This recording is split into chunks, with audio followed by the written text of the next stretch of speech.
Aku telah menyebutkan sebagian pekerti atau akhlak atau sifat yang terpuji dan yang tercela itu dalam menerangkan keajaiban hati bagian dari kitab Ihya Ulumuddin. Di situ ada sebagiannya.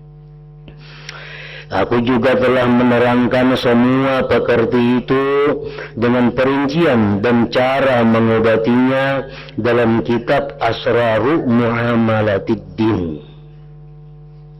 Ini kitab Imam Ghazali, Asrar Muamalatiddin ngarannya. Di situ disebutkan penyakit-penyakit hati dan cara pengobatannya, yang merupakan kitab tersendiri yang besar faidahnya, yang hanya bisa diambil manfaat oleh para ulama besar yang dalam ilmunya. Sedangkan maksud utama kitab Minhajul Abidin yang kita baca ini adalah agar dapat diambil manfaat baik oleh para pemula maupun orang yang telah berada di puncak, oleh orang yang kuat dan yang lemah.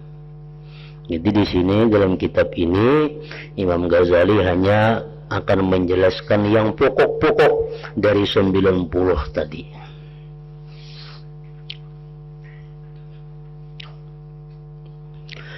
Jadi aku hanya memperhatikan pokok-pokok yang tidak boleh, tidak harus disebutkan dalam mengobati hati dan yang diperlukan oleh masyarakat, serta sama sekali tidak boleh ditinggalkan dalam masalah ibadah.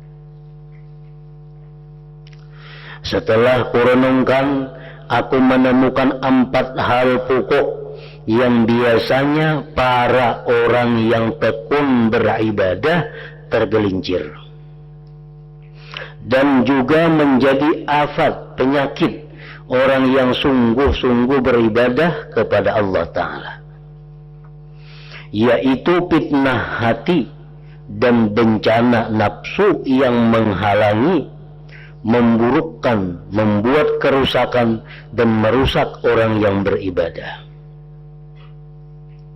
Dan ada lagi 4 perkara yang menjadi imbangannya, yaitu perkara yang menegakkan para hamba, teraturnya ibadah, dan baiknya hati. Jadi diringkas sidin, disimbolkan sidin, ada 4 tertinggal lagi. 4 yang wajib kita jauhkan dari hati, 4 yang wajib kita tanamkan di dalam hati. 4 sifat itu ialah yang tercela, yang wajib dihilangkan dari hati. 1, melanturnya angan-angan. Nah, artinya merasa bahwa kehidupanku ini masih lama. Melantur angan-angan. Bila dalam hati kita ada perasaan bahwa kita ini hidup masih lawas, itu adalah sifat tercela yang wajib dibuang.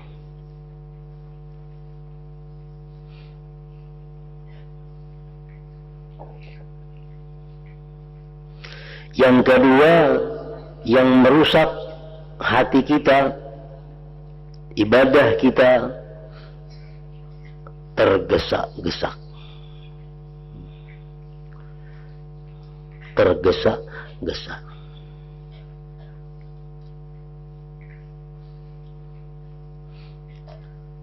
Berancap-ancap. Beribadah itu walaupun kita pindik, tapi perlahan lebih baik daripada panjang cuma berancap-ancap.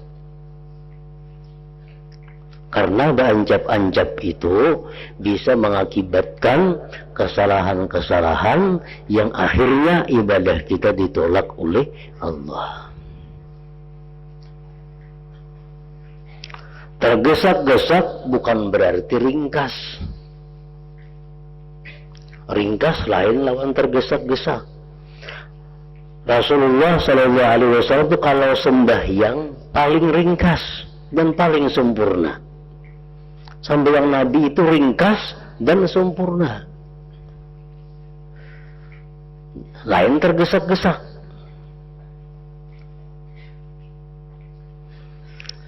Yang ketiga dan keempat, dengki dan takabur.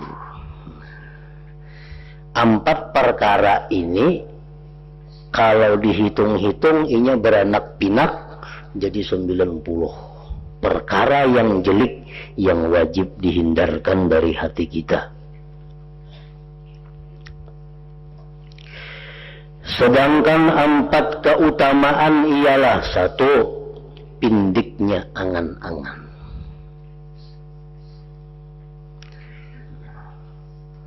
Kadang merasa hidup ini lawas. Berapa lawasnya itu macam-macam, tergantung orangnya. Ada orang yang mengatakan bahwa hidupku ini kada sampai, kira-kira kada sampai tahun 2011. Ada orang yang berpendirian bahwa hidupku ini kada sampai sebulan akan datang, bisa mati. Ada orang yang berprinsip bahwa hidupku ini bisa kada sampai esok, bisa mati. Ada sebagian lagi yang berprinsip bahwa hidupku ini mungkin kada sampai ke jam berikutnya, bisa mati di jam ini. Nah, ada lagi sebagian yang berprinsip bahwa hidupku ini kada sampai ke napas yang kedua, barangkali ini napas yang terakhir kepadaku. Ibnu Umar radhiyallahu anhu, beliau satu hari bertayamum. Nah, bertayamum. Ujar orang, wahai Ibnu Umar, tuh banyu ada di situ. Kada jauh kada. Yasin barangkali umurku udah sampai ke banyu itu. Nah, ini pindiknya angan-angan. Tergantung keadaan orangnya.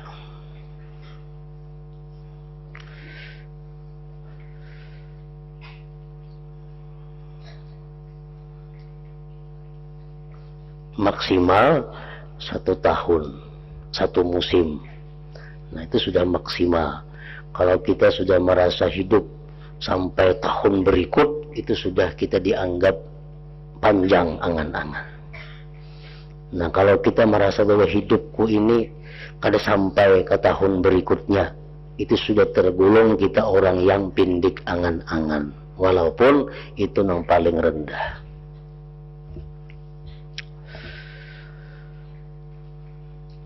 Yang kedua, yang sifat utama yang mesti ada dalam hati, tenang dalam segala hal. Artinya tenang dalam segala hal itu, baik beribadah, baik mengambil keputusan, baik apapun mesti dipikirkan dengan matang. Pikir matang itu artinya bukan untung rugi, tapi pikir matang itu artinya adalah kalau aku lakukan itu apakah membahayakan dengan akhirat agamaku atau justru merusak agamaku. Setiap kali hendak berbuat, setiap kali hendak memutuskan satu perkara, nang dipikirkannya kalau ini kulaksanakan akibatnya apa, membahayakan agamaku atau menguntungkan agama. Nah, itu artinya tenang dalam segala hal, kada terburu-buru. Yang ketiga, berkehendak baik, nasihat terhadap sesama. Kada ada tujuan menyakiti orang, kada ada tujuan menjatuhkan orang, kada ada tujuan merimihkan orang, kada ada tujuan hendak mencelakakan orang, mengalahkan orang. Yang ada hanya tujuannya adalah agar orang-orang baik, seperti apa yang baik ku dapatkan. Yang keempat, serta tawadhu dan khusyuk. Nah, 4 itu sifat kebaikan beranak pinak menjadi 90 sifat kebaikan lebih. Jadi Imam Ghazali sudah menemukan pokok-pokok yang 90 itu ternyata ada di 4 perkara ini.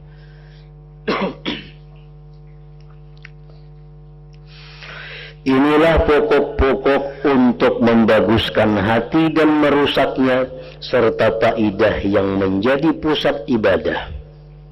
Karena itu, kerahkan kemampuan untuk menjaga diri dari afat-afat ini, penyakit-penyakit ini, dan dalam menghasilkan sifat-sifat mulia, supaya engkau tidak terlalu banyak mengeluarkan ongkos dan mendapatkan apa yang Anda maksud, insya Allah.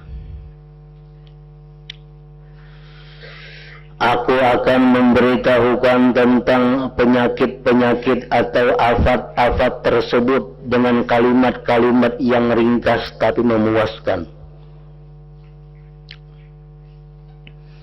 Penyakit yang pertama yang wajib kita hilangkan adalah melanturnya angan-angan, merasa hidup masih lama di dalam dunia.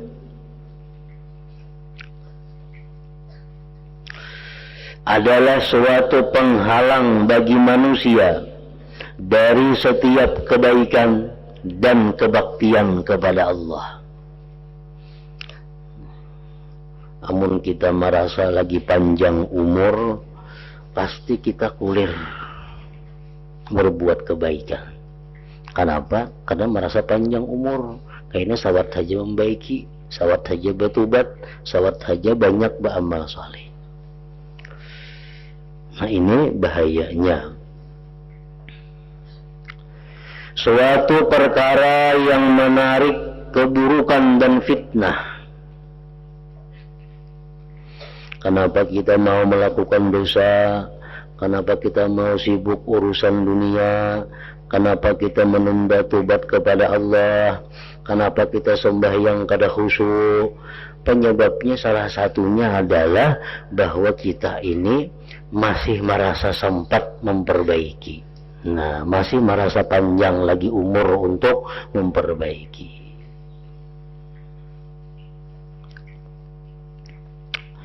Suatu penyakit hati yang menjerumuskan manusia ke dalam bermacam bencana.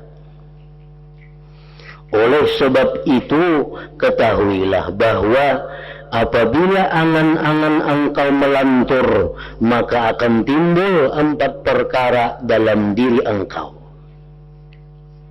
Orang yang merasa masih lawas hidup itu timbulan penyakit macam-macam. Jar Nabi, salli salata muwaddi'in, sembahyanglah engkau sebagaimana sembahyangnya orang yang mengucapkan perpisahan. Nah, artinya apa? Sembahyanglah engkau sebagaimana orang yang menganggap sembahyang ini sembahyang yang terakhir dalam hidupnya. Nah, kawatu sembahyang kita lebih baik dari sembahyang yang dahulu. Kita sembahyang ini, kita merasa, kita menganggap, kita memperkirakan ini mungkin sembahyangku yang terakhir. Nah, itu sangat mendorong kita untuk lebih hati-hati, berbaik-baik dalam sembahyang. Karena mbah ini kada sempat lagi sembahyang. Nah, jikalau kita merasa bahwa ini bukan sembahyang kita yang terakhir, kalau kita merasa kita ini sembahyang kita mungkin sembahyang kita 10 tahun masih kalah sembahyang, ini jelas sembahyang kada akan bisa baik. Kada akan bisa baik.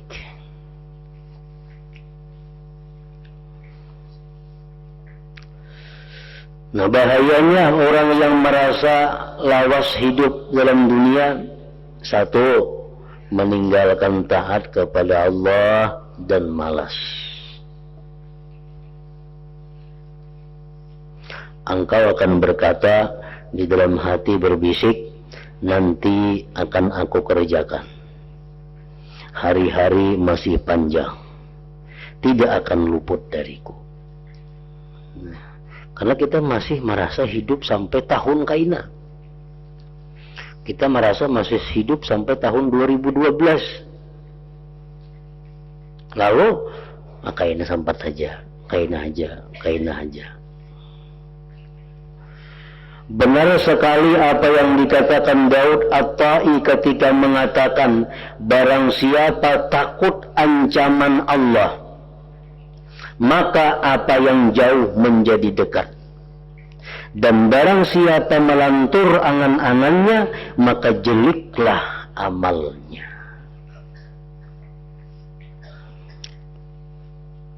Rasulullah SAW menyuruh kita, ujar Nabi kita, bila ikan guring, hendaklah wasiat engkau itu ada di bawah bantal engkau. Itu suruhan Nabi. Bila ikan guring, tentunya malam guring, kita ada wasiat di bawah bantal. Wasiat itu apa isinya? Memadahkan bahwa aku hutang lawan si Ano sekian, aku hutang lawan si Ano sekian, sepidak itu ampun si Bulan, sandal itu ampun si Ano, ini ampun si Ano, nah si Ano ada hutang lawan aku sekian. Nah, itu wasiat yang wajib diwasiatkan kepada yang tertinggal untuk menyelamatkan kita di akhirat. Kena kada tahu di rumah dikira sapi ampun si Dim karena injaman, sepeda motor sandaan. Jadi mesti ada dalam wasiat itu dijelaskan. Nah, jadi ujar Nabi, bila engkau guring, wasiat itu ada. Ini menunjukkan apa? Bahwa begitu kita guring, belum tentu kita bisa bangun dalam keadaan hidup. Nah, jangan-jangan ini guring, salajur guring. Banyak orang yang salajur guring itu.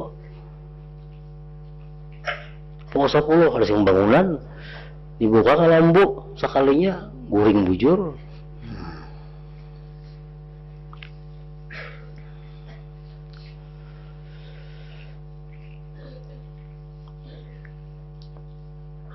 Jadi orang yang merasakan bahwa hidupnya masih lama, hidupnya masih lawas, jeliklah amalnya. Yahya bin Mu'adz Ar-Razi berkata, melanturnya angan-angan itu memutuskan setiap kebaikan.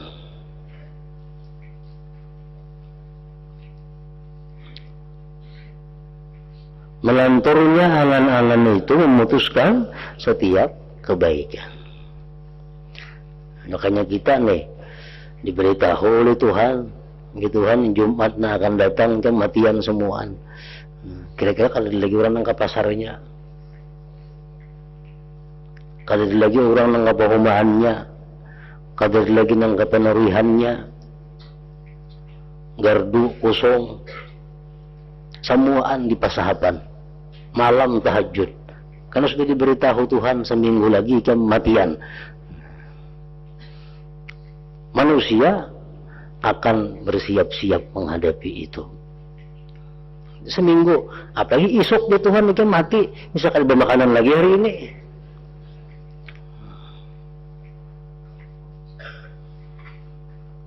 Nah, itulah hikmahnya, rahasianya Allah kadang memberitahu kita ini apabila mati.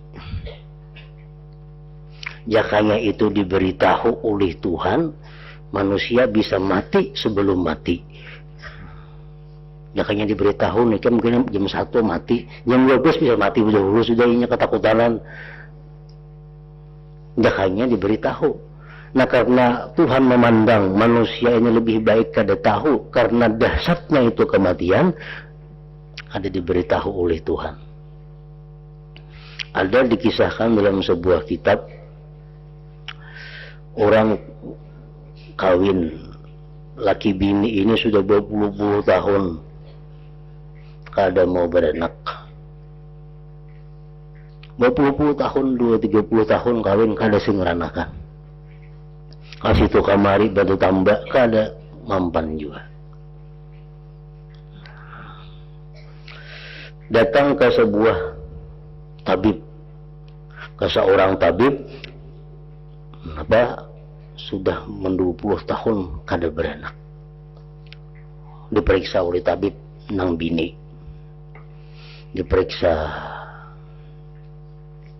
Jauh tabib, ikam kada perlu mikirakan anak. Kenapa jeneng bini-bini tadi? Ikam lagi 3 bulan mati. Ikam lagi 3 bulan mati. Ini ada tanda-tandanya nah. Mengatakan hari tanggal berapa? 3 bulan berikut ikam mati. Ikam kada perlu mikir anak, pikir mati aja. Bulik ditabib garing nambini tadi. Nah, 3 bulan lagi mati. Makan katanya mau makan lagi, guring katanya mau guring lagi, beribadah aja kepada Tuhan. Nah, kurus awak, ya kada sing makan kada sing guringan. Sampai 3 bulan kada mati. Datang lagi bini lawan tabib nih. Ngapa tabib kada mati lah? 3 bulan hari ini pas. Nah, ujar tabib, amun ikam kada mati juga, maka ikam malam ini ku harapakan ikam berkumpul lagi bini. Berkumpul lagi bini.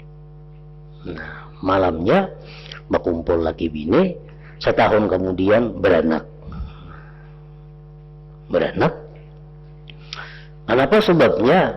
Karena tabib ini tahu ini bini orangnya saling makan awak. Kalau makan awak nang bini nih, kada kalau dikurusi, bila kada boleh akan mati 3 bulan maka hanya mau gak kurus. Nah, begitu nya kurus awaknya, nah hanyar mau beranakan.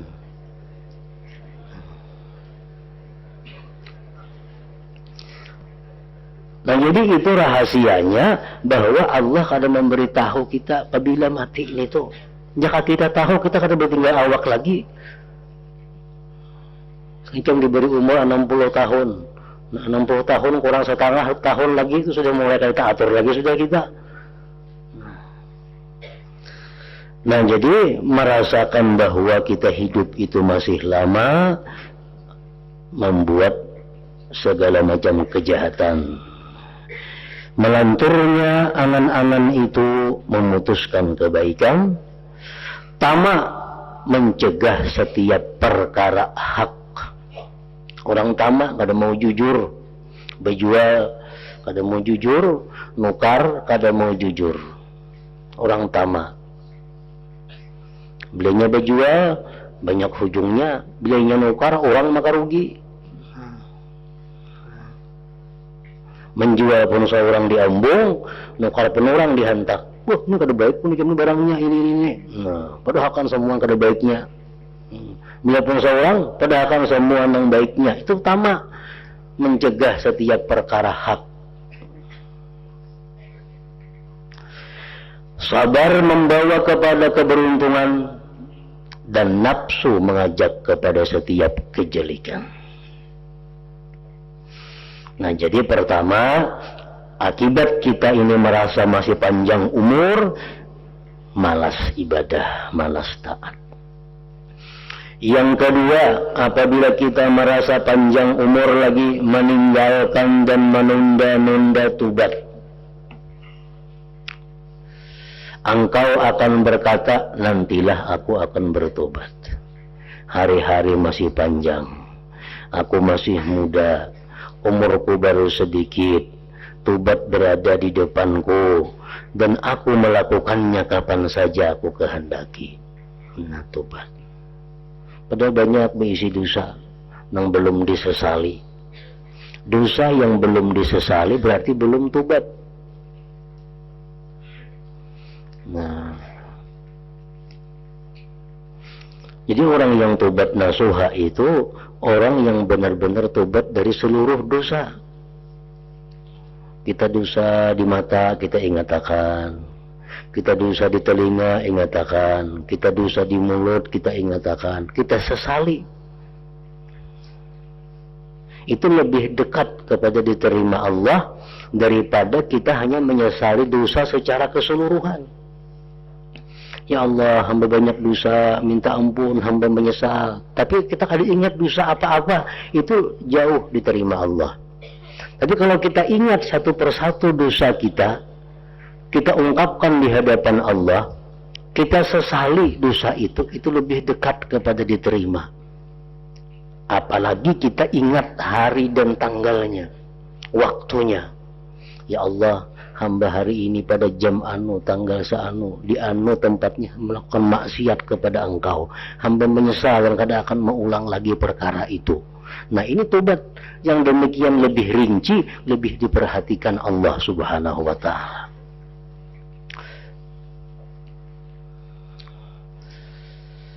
Nah, karena merasa lagi panjang umur, lalu kainah aja batubat. Bila kainah kalau ingat lagi perinciannya.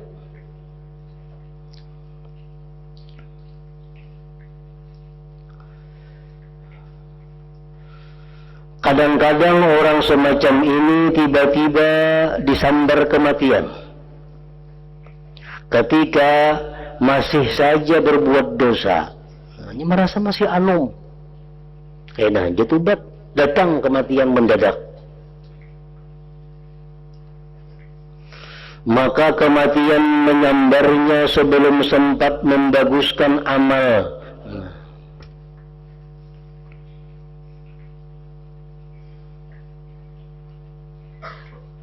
Itu bahayanya. Jadi kalau ada jalan lain, tobat itu hendaknya dijadikan makanan rohani. Nah, tobat itu dijadikan makanan rohani sebagaimana nasi dijadikan makanan jasmani. Bila kita kalau makan 2 kali sehari, hendaknya tobat jangan kada 2 kali sehari. Bila kita makan 3 kali sehari, tobat pun hendaknya 3 kali sehari. Paling kada, paling sedikit nih tuh, Nabi lebih pada itu. Kenapa kita demikian? Supaya kita ingat lawan dosa itu kada lawas. Nah, mulai jam 6 pagi, nah kita misal jam 10 sembahyang duha, habis itu kita tobat kepada Tuhan. Kita kada banyak mengatakan dosa mulai jam 6 sampai jam 10 tadi. Kalau menyesali satu persatunya. Nah, karena jam 10 kita kaimbal zuhur, tobat lagi. Tobatnya kadang-kadang astagfirullahaladzim wa atubu ilaih. Aku minta ampun kepada Allah, aku tobat kepadanya. Nah, kita ingatakan dosa-dosa kita 2 jam karena apa yang kita gawi? Mengguring, no, peraya artinya. Amun seminggu sekali bertobat, nah itu kebanyakan sudah ada keingatan lagi. Kebanyakan yang digawi, kebanyakan dosa di mata, di telinga, di muntung, di batis, dan macam-macam. Nah, jadi jangan sampai karena merasa muda, apalagi yang sudah tua, menunda-nunda tobat itu. Karena ada sedikit orang yang disambar oleh kematian ketika dia berusia masih dalam keadaan muda. Nah, yang ketiga, akibat daripada melanturnya angan-angan rakus dan sibuk mengumpulkan harta duniawi. Ke situ.